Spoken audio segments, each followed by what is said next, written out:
The world was shocked by the horrors of Nazi concentration camps during World War II. But what if we told you there were parts of this dark chapter in history that have been left out of the textbooks? The atrocities committed during the Holocaust remain one of the darkest and most devastating periods in human history. The world was horrified by the Nazi concentration camps, where millions of innocent people were subjected to unspeakable horrors.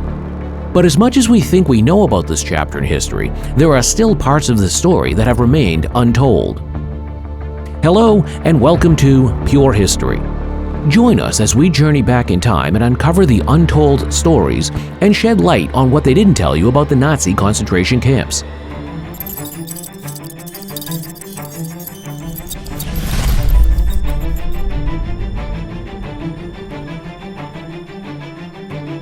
And before we start, please don't forget to like and subscribe to our channel.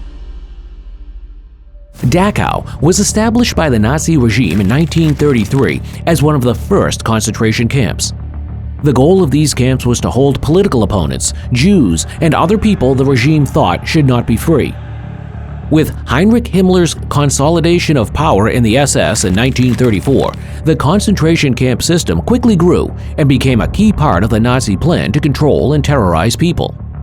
The Reich made a budget for the camps in 1935. This made sure that they would grow and stay open until the end of World War II in 1945. The conditions in these camps were brutal and inhumane, leading to the deaths of millions of prisoners. The journey to the camps was often the beginning of the end for many prisoners. They were packed into trains with little access to food, water, or sanitation, and many died before even reaching the camps. The trains were often so full that it was hard to stand, which caused more people to die from suffocation or disease. Once prisoners got to the camps, their captors forced them to work, starved them, gave them diseases, and treated them in a very cruel way. Many people were used in medical experiments, and gas chambers were used to kill large groups of people. The death camps have become a symbol of the horrible things that the Nazis did. They remind people of the horrors of the Holocaust and how important it is to fight against oppression and violations of human rights. Do you have any idea how difficult it would have been to get into a concentration camp? And how did regular life look? Once assigned to a barrack, prisoners were subjected to a strict daily schedule. They were awoken early in the morning, usually between 4 and 4:30 a.m., and given just 30 minutes to attend to personal hygiene, dress, eat, and clean their cells before returning to their beds. This process was rushed and chaotic because the facilities were not good enough and there were too many prisoners. Anyone who took too long was punished severely by the guards. After this, prisoners were subjected to roll call, where they would stand in the cold and be counted by the guards. This was a brutal process, and prisoners who fell behind or who passed out from exhaustion or malnutrition were beaten or tortured. The guards would then force the prisoners to march to their jobs, humiliating and degrading them even more along the way. The prisoners were forced to work long hours, often in harsh and dangerous conditions. At the end of the day, they would return to their barracks for a meager dinner and some free time before lights out at 9 p.m. The conditions in the concentration camps were so dire that an estimated 1 million people lost their lives due to starvation, disease, exhaustion, and abuse. In a concentration camp, people had to deal with constant physical, emotional, and mental abuse. It was very hard and painful to live there every day. The guards were usually mean and cruel, and they looked for any reason to hurt the prisoners. The experience was traumatic, and the memory of it still haunts the survivors and their families. The concentration camps are a reminder of what can happen when hatred and prejudice go unchecked. They are also a warning about the dangers of fascism and other oppressive systems.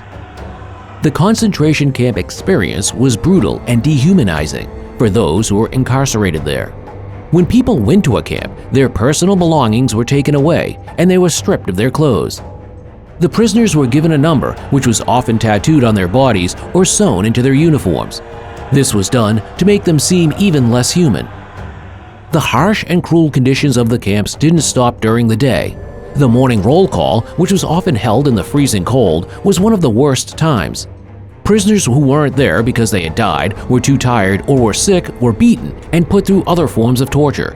Guards humiliated and abused prisoners as they walked to their assigned facilities during the march to work, which was also a scary experience. In the camps, Prisoners had to work long hours, do hard physical labor, and get by on very little food, all while being constantly beaten and humiliated by the guards. The evening roll call was the same as the morning one. If the prisoner was late or didn't answer, they were beaten or tortured even more. The end of the day brought little relief, with prisoners returning to their barracks to either sleep or scavenge for food, before lights were finally turned off at 9 p.m. It's impossible to overstate the horrors that took place in concentration camps during the Nazi regime. Over 1 million people lost their lives in these camps due to the inhumane and deplorable conditions they were subjected to, day in and day out. The experience of being in a concentration camp was very traumatic, and its effects are still felt by those who went through it, and by people all over the world. Day by day, the cruelty in the camps increased. In 1938, the Nazis' policies of oppressing and punishing different groups reached a new level of cruelty. From political prisoners, like communists and pacifists who didn't want to join the Nazi Party, to people the party called asocial, like LGBTQ+ people, the homeless, the Roma, and people who didn't want to work, more and more people were seen as a threat to the Nazi regime. In 1937, the Nazis reportedly ran out of people to arrest for being themselves, and they began targeting criminals with prior convictions as well as Jewish people. Between 1933 and 1938, at least 400 pieces of anti-Semitic legislation were passed in Germany. This was a level that had never been seen before. The Reich Citizenship Law was one of the most important laws. It said that only white people who were not Jewish could be considered citizens of the Reich. This policy of discrimination against Jewish people made it worse for them to be persecuted and pushed around, so the Nazis took a lot of them into custody.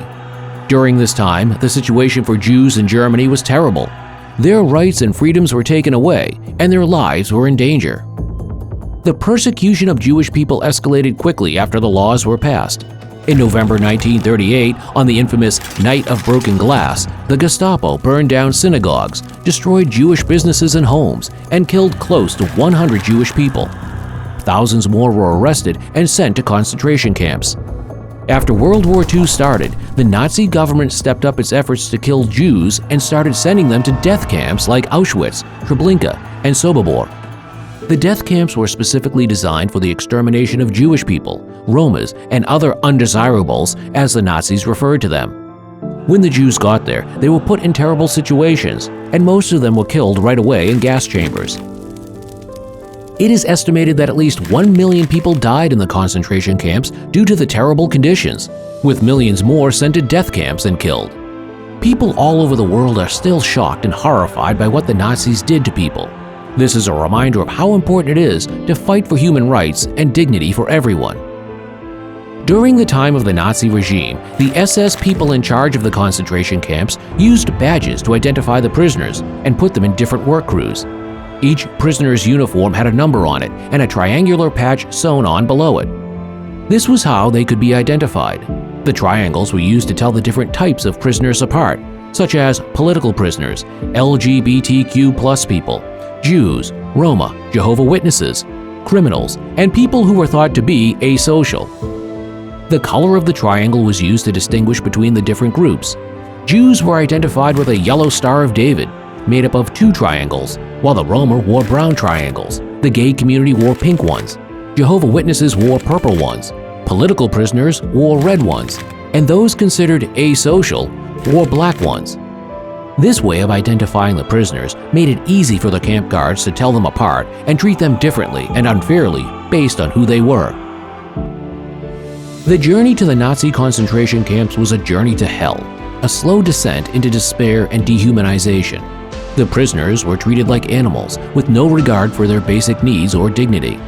It is a tragedy that must never be forgotten and a reminder of the importance of standing up against hatred and oppression. This was today's video, but we have more interesting videos for you.